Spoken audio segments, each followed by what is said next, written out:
Mercure arrive enfin en Balance, le signe de Vénus, le signe du retour à l'équilibre, le signe aussi de la diplomatie.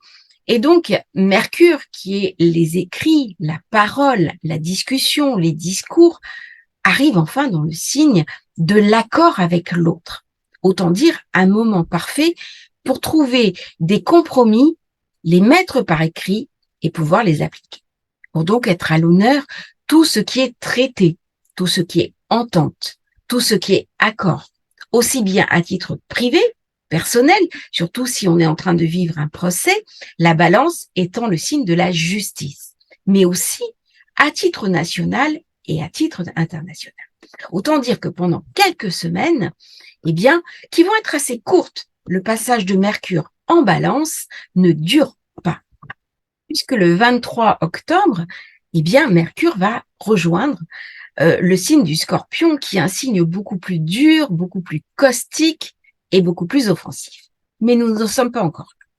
Pour l'instant, ce Mercure en Balance va se colorer de la compréhension vénusienne. C'est-à-dire, Mercure, c'est une planète qui est très changeante. Ce n'est pas une planète ferme, comme par exemple Saturne ou Jupiter, qui amène une grosse personnalité. Au contraire, la capacité et la vocation de Mercure, c'est de s'imprégner de l'énergie de l'autre pour faire ressortir ses propres qualités. Autant dire que dans le signe de la Balance, on va toucher du doigt l'érudition, la capacité à parler, à s'exprimer avec douceur, convenablement, à travailler son élocution, à être mieux compris, mieux entendu et pouvoir partager aussi son savoir. C'est donc un moment idéal pour commencer de nouvelles études, pour progresser dans ses formations et pourquoi pas dispenser soi-même des formations. C'est le moment idéal pour être entendu, compris à sa juste mesure. Mercure dans la Balance porte aussi un côté esthétique. On peut être intéressé par la poésie, mais chercher aussi à comprendre la géopolitique et les forces en présence, l'équilibre du monde tel qu'il nous apparaît dans toute sa complexité. Par contre, Mercure, qui est la planète de l'intelligence, qui a dans ce signe d'air va renforcer le côté intellectuel, le côté compréhension. On est donc à même de saisir des moments complexes de la pensée. Eh bien, Mercure peut amener aussi beaucoup d'instabilité et une forme de TDA. C'est-à-dire que les personnes qui ont un trouble de l'attention peuvent avoir du mal à focaliser leur attention, à être concentrées, et cela peut entraîner une forme de stress et pourquoi pas des tendances un petit peu au burn-out. Attention donc à vous ménager, à ne pas passer tout votre temps concentré dans votre travail, dans vos écrits, dans votre lecture, mais quand même débrancher un petit peu votre tête parce que le côté, comment dirais-je, air va être à ce moment-là trop présent.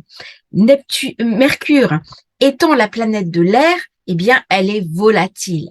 Et lorsqu'elle est dans un signe d'air, eh bien, elle amène également beaucoup de volatilité. Elle a donc besoin d'autres planètes pour la faire rentrer à l'intérieur d'elle-même, pour la poser. Et fort heureusement, en ce moment, nous avons la chance d'avoir Vénus qui est en Vierge, donc qui contrôle le Mercure, et qui lui ramène un petit peu les pieds sur terre. Comme nous avons Saturne qui, quand il est en bonne position avec la Lune, nous invite à rentrer dans la concrétude. Et bien là, c'est Vénus, maîtresse de Mercure, qui lui dit attention, ne pars pas trop loin dans ta pensée, ne va pas trop loin dans tes élucubrations mentales, va chercher ton imagination, va imaginer des nouvelles choses, des nouveaux process, mais pense bien au côté pratique des choses. Cette Vénus qui est en Vierge, et là on voit cette inversion de valeur, c'est-à-dire c'est très surprenant. Vous avez Mercure qui est en Balance, qui est dominé par Vénus, et Vénus qui est en Vierge, qui est dominé par Mercure. Et là, on a l'impression d'un couple, de toute façon, ils sont obligés de s'accorder. Il n'y a pas le choix. Est-ce qu'ils vont y arriver? Ces deux planètes quand même qui sont assez positives, elles devraient arriver à trouver un accord commun. Mais le dialogue va se faire à cette condition. Et là, il y a vraiment quelque chose qui est raconté de très important à intégrer. Qu'est-ce que je dois faire pour entendre l'autre, pour comprendre le point de vue de l'autre, ce à quoi je dois réfléchir moi-même pour trouver la solution. Une solution qui est dans l'ordre de la maison 7, donc la maison des autres, la maison des accords, la maison du travail, la maison de la profession. Profession qui est rejointe par la maison 6. Le travail, l'activité, c'est la maison 6. Mais si je veux un travail, quand j'ai un travail, c'est toujours en compagnonnage. C'est-à-dire soit parce que j'ai un employeur, soit parce que j'ai des employés, soit parce que j'ai des clients, soit parce que même dans une administration, on a des administrés.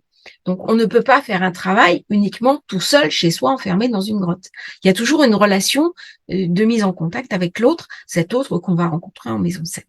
Donc, Mercure, qui rentre en balance, il vient se redynamiser, il vient éclairer autrement l'énergie, ça va être assez dynamique comme passage, d'autant que ça va être très court, ça va être une invitation vraiment à modifier des schémas de pensée, des archétypes, sa relation notamment à son corps, à ce que je pense de mon propre corps, de mes avoirs, de mes acquis, de mon argent, de la bourse, des investissements, eh bien tout ça, ça va être amené par ce passage éclair de Mercure en balance, qui est également en contrebalance Vénus en Vierge, donc sous la dominance de Mercure. Intéressant, intéressant. D'autant que Vénus, eh bien, elle vient renforcer justement l'idée du nœud sud. Donc, ça met l'accent, bien sûr, sur le taureau, ça met l'accent sur la balance. Le nœud sud avec Mars, on est toujours dans l'axe bélier-balance, on voit qu'il est très, très fort en ce moment, il est renforcé. Et quand un axe est fort, il est toujours renforcé par différents points. Ça peut sembler un petit peu difficile d'entendre parler un peu toujours des mêmes planètes. J'aimerais beaucoup parler d'autres planètes comme Neptune. Bon, j'ai fait une vidéo sur Neptune, ou même sur Saturne, on n'en parle pas beaucoup, ni de Jupiter. C'est un peu frustrant. C'est des planètes que j'aime beaucoup les étudier parce qu'elles posent vraiment quelque chose. Mais en ce moment, eh bien, c'est d'autres planètes qui sont à l'honneur et on parlera de ces planètes-là, au moment où ça sera des transits sollicitants ou des passages qui réveillent des énergies qui ont été endormies depuis quelque temps. Voilà. Merci pour votre fidélité. N'hésitez pas à vous abonner, à liker la vidéo et puis à bientôt pour une nouvelle transmission sur Astrologie Facile.